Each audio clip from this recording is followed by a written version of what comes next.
उमर अब्दुल्ला जी, उनका कहना है कि वो गवर्नमेंट ऑफ इंडिया को कहते हैं कि आप हमारी पेशेंस का टेस्ट ले रहे हैं, और वो कहते हैं कि हालात बिगड़ने में टाइम नहीं लगता। वो कहते हैं कि हालात जब बिगड़ जाते हैं या हालात अगर बिगाड़ना उनके हाथ में है, उसमें टाइम नहीं लगता या टाइम नहीं लगेगा। और उनका ये भी कहना है कि हम जो है ब्लड शेड नहीं चाहते, ब्लड शेड को।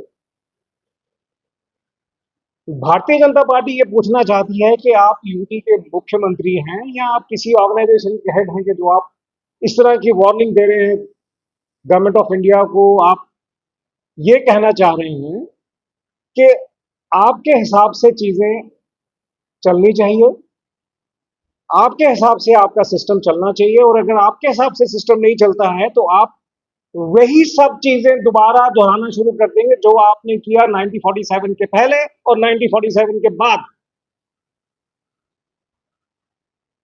आपको आज क्लैरिफाई करना होगा, आपको लोगों को बताना होगा, जिन लोगों ने आपको चुना है आपको बताना होगा कि क्या यूटी में उन्होंने एक चीफ मिनिस्टर को इलेक्ट करके भेजा है या उन्होंने एक ऑर्गेनाइजेशन के हेड को भेजा है जो शरेआम एक थ्रेट करता है गवर्नमेंट ऑफ इंडिया को, शरेआम थ्रेट करता है सिस्टम को, शरेआम थ्रेट करता है गवर्नमेंट को। और उनका कहना यह है कि उनके जो हमारे मुख्यमंत्री हैं उनका कहना यह है कि हम जो है गवर्नमेंट ऑफ इंडिया उनकी पेंशन का टेस्ट ले रही है। किस बात का टेस्ट ले रहे हैं हम उनकी पेशेंस का? क्या वो मुख्यमंत्री नहीं है क्या? क्या उनके पास 45 डिपार्टमेंट्स नहीं है काम करने के लिए? क्या उनके पास वो सब कुछ नहीं है जो उनको चाहिए?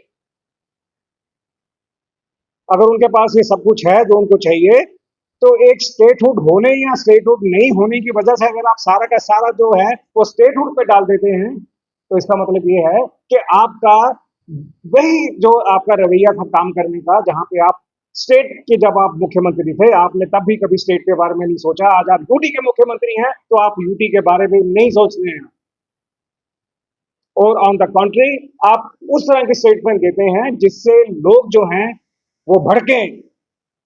आप ऐसी स्टेटमेंट देते हैं जिससे लोग जो हैं वो वही काम करें जो इतने साल इस प्रदेश में होता रहा। 1947 के पहले में जब यहाँ पे जम्मू कश्मीर में महाराजा का राज था, महाराजा साहब के अगेंस्ट भी नैन्सी ने हमेशा षड्यंत्र रचा, और ये षड्यंत्र एक ही चीज के लिए था कि उनको लगता था कि जम्मू कश्मीर जो है वो भारत का हिस्सा नहीं होना चाहिए। उसके बाद 1947 के बाद जब जम्मू कश्मीर भारत का हिस्सा बना, और उसके बाद भी षड्यंत्र चलता रहा, उस सारे षड्यंत्र का परिणाम ये हुआ कि 1989 में आपको मालूम है किस तरह का एक एक बवाल हुआ जम्मू कश्मीर में, और उसका जो रिजल्ट है आज तक भुगतना पड़ रहा है हर कॉमन आदमी को। सबसे बड़ा सवाल यह है कि स्टेटहुड, सुप्रीम कोर्ट में आप जाते हैं, सुप्रीम कोर्ट में आप जाके स्टेटहुड के बारे में फाइट करते हैं। जब एक केस सुप्रीम कोर्ट जैसी ऑर्गेनाइजेशन, सुप्रीम कोर्ट जैसी इंस्टीट्यूशन में जब एक केस सुना जा रहा है, उसके बारे में फिर आप बात करते हैं बार बार, और आपने उसको जो है एक अपना एक मापदंड बना लिया कि जो स्टेटहुड है, स्टेटहुड के बिना कोई बात नहीं होती। तो लोग आज आपको पूछना चाहते हैं जम्मू कश्मीर के कि क्या आप मुख्यमंत्री रहना चाहेंगे तब तक के नहीं, और अगर आपको मुख्यमंत्री रहना है तो आपको लोगों को क्लैरिफाई करना होगा कि क्या जम्मू कश्मीर के आप मुख्यमंत्री हैं या किसी ऑर्गेनाइजेशन को हेड करते हैं आप, जो आप थ्रेट करते हैं।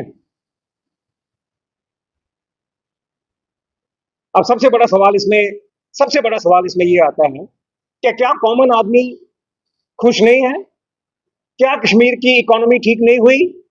क्या पिछले 3-4 साल में कश्मीर में जितना टूरिज्म हुआ, कश्मीर में जितना पैसा आया, कश्मीर में लोगों ने जितनी इकोनॉमी ग्रो की, क्या वो खुश नहीं है?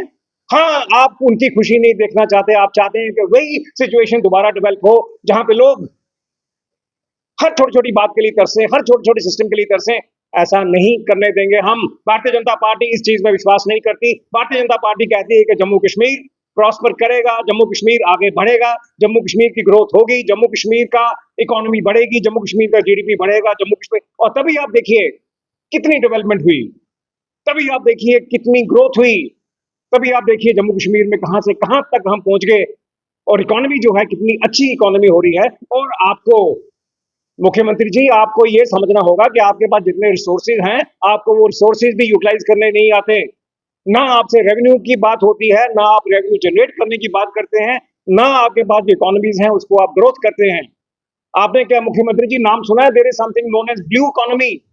आपने कभी ब्लू इकोनॉमी में जाके सोचने की कोशिश की कि जिस प्रदेश में इतना ज्यादा पानी हो, जिस प्रदेश में इतना ज्यादा सिस्टम हो, वहां पे आपने कभी उसकी इकोनॉमी डेवलप की? आपने कभी सोचा उसके बारे में? तो आपके लिए ये एक बहुत इंपॉर्टेंट इशू है जो आपको समझना होगा कि एक कॉमन जम्मू कश्मीर के माननीय शहरी निवासी गांव में रहने वाले आदमी को कोई फर्क नहीं पड़ता कि स्टेटहुड है या नहीं है। उसको फर्क पड़ता है कि क्या उसका घर में पैसा आता है, क्या उसकी इकोनॉमी बढ़ रही है, क्या उसका चूल्हा चलता है, क्या उसके बच्चे अच्छे स्कूल जाते हैं, क्या उसके बच्चे अच्छे कॉलेज जाते हैं, यूनिवर्सिटी जाते हैं कि नहीं जाते, क्या मेडिकल कॉलेज में उनकी बच्चियां जा रही हैं, क्या मेडिकल कॉलेज में उनके बच्चे जा रहे हैं कि नहीं जा रहे हैं। आप इतनी देर इस प्रदेश के मुख्यमंत्री रहे, आपने क्या कर लिया बताइए? और अभी भी जब से आप मुख्यमंत्री बने हैं, आपने क्या किया बताइए? एक भी चीज बता दीजिए जो आपने की। एक भी हम चैलेंज करते हैं, एक चीज बताइए जो आपने की जब से आप बने हैं। आपने सिर्फ एक काम किया, यहाँ तो लोगों को भड़काया, यहाँ लोगों को कहा कि ये ठीक नहीं है, यहाँ लोगों को आप ये कह रहे हैं कि आप पेशेंस रखिए या पेशेंस ना रखिए। अरे ये कौन सी स्टेटमेंट हुई? क्या एक मुख्यमंत्री जिसने एक स्टेट का कल्याण करना हो, एक मुख्यमंत्री जिसने स्टेट के आगे एक अपने आप को प्रॉपर्ली प्रेजेंट करना हो, क्या ये स्टेटमेंट उसको शोभा देती हैं? नहीं देती शोभा।